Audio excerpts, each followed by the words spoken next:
Hey everybody, thanks for clicking on the video. My name is David Pendleton and we're going to talk about Grunberg Slopes hole number 1, which is a par 4 and is currently on tour number 8. So this is going to continue my tour 8 hole by hole walkthrough. This is the last course that I have to cover. Remember, if you want more help on tour 8, you can always go to the playlist section of my channel and you'll see everything there neatly organized so that you can find everything that you're looking for. So this hole right here is a par 4. It's a very straight up hole, so I won't spend a lot of time on it. And this is a hole that we need to be confident that when we play it, that we're going to be able to win it in regulation without having to go to a shootout, okay? As far as a ball goes, like I normally do in T8, I would recommend a Navigator. A Navigator is a very good ball for this course, as it's a very short par 4, so you don't need power. And it's a wind resistance too, which helps your shot to pin for the eagle. If you'd like to know more about my Tour 8 strategy, you can always look in the description below and click the link to that video. So first replay is we're going to start off with a full opponent. This is a power 5 ball, wind resistance 0. So clearly he's looking to get as much distance as possible, and he has an extra mile 8. So good clubs, great ball. You know, always play the game for what is most fun to you. I believe playing with money balls is always fun. I don't ever do it in tour play. But we're going to show you, how we're going to take advantage of this course. So as you can see here, just kind of fast forward, he bombs it up the fairway, and this is a really good drive.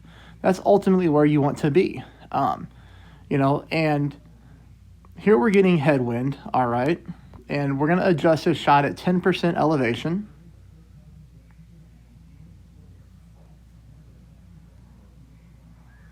He's a little bit of overpower, but the needle is not going crazy or anything like that. And we're also going to power this ball up the fairway. So you can see power 5 ball versus power 1. Okay, we're ultimately in the same area. So now it's going to come down to, shot to pin. And this shot right here needs to be played at minus 10% elevation, as this shot is uphill. So therefore, when a shot is uphill, the golf ball is going to be less affected by the wind. Therefore, we pull less rings than we normally would. So make sure you play this minus 10%.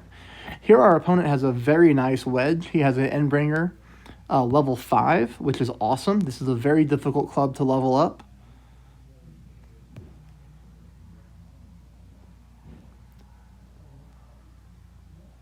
He does get a perfect ball,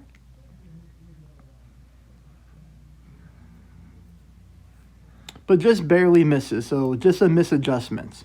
This is when we need to capitalize. So here you see me here. I'm looking for the distance of my club, and we're at absolute minimum distance of our thorn. So we're going to play minimum distance numbers, minus 10% elevation. Now, as long as we make the 100% correct adjustment and we hit a perfect ball, this ball is going to go into the hole.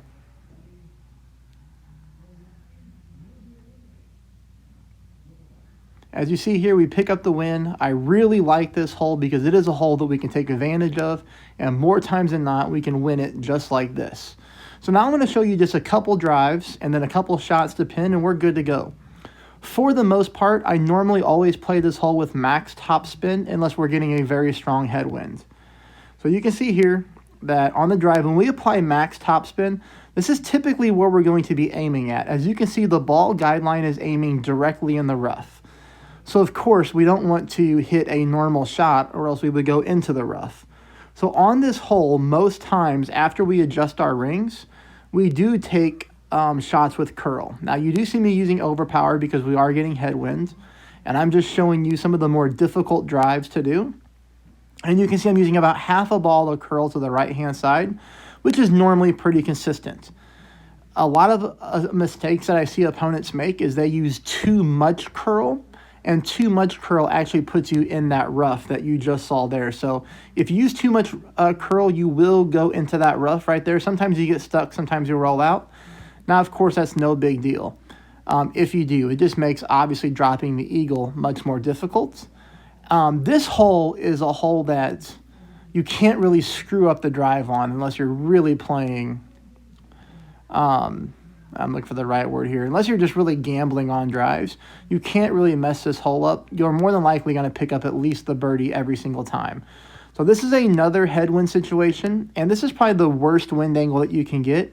Headwind, and the wind is blowing from right to left, so it's blowing you into that rough. We would rather have it blowing from left to right. That would be a lot easier. So here, because of that, we are using more curl. You can see I'm using a lot more curl than I normally do. And again, the only reason for that is because we are fighting against the wind. So always keep that in mind. But you can see that even with a Navigator ball, even in pretty nasty headwind, we are punching this ball up the fairway and getting nice distance and getting into that thorn range, which is what we want. So last drive here, this is a better wind, I would say, if we have to have headwind. At least we're going to be blowing from left to right. And then you can see because of that, I really lay off that right curl. So I'm really just showing you all these drives just to kind of show you what your curl needs to look like. Because as long as you can hit a perfect ball, which is what the game is intended for, and you have the right curl on this hole, you're going to be set up for great success. And here I'll just show you a couple replays of the minus 10% elevation. Always check the distance of your club so you know what numbers to play with as far as minimum distance, mid and max. And then one thing that I would say when it comes to my game, and whenever I take shots like this to pin for extra drops, I always try to avoid using any side spin. Side spin can make your ball take off, and it can really be the difference between leaving something left or right of the pin. I try to play every single shot that I can straight up. Now, on this hole, you'll be able to do that. There are some holes in the game where that just doesn't work out because you have to spin away from different traps and things like that. But on this hole, when you're taking these shots right here, always avoid side spin if you can, and you should be able to. So minus 10% elevation, as you can see, I'm checking my club length here. Absolutely no side spin. I'm always using back spin. I'm always making sure as well that my ball guideline goes through the hole.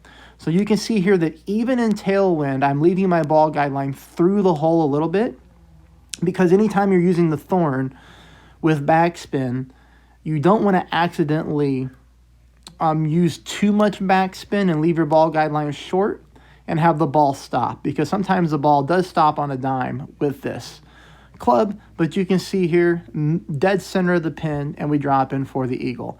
Hey, that's it for this hole. Please hit the thumbs up. Please become a subscriber. Those two things will really mean a lot to me. And if you like the content that I provide, let the people in your clan know about my channel. That way you guys can all dominate Tour 8 together and pick up a lot of clan points along the way. Thank you for watching and have a great day.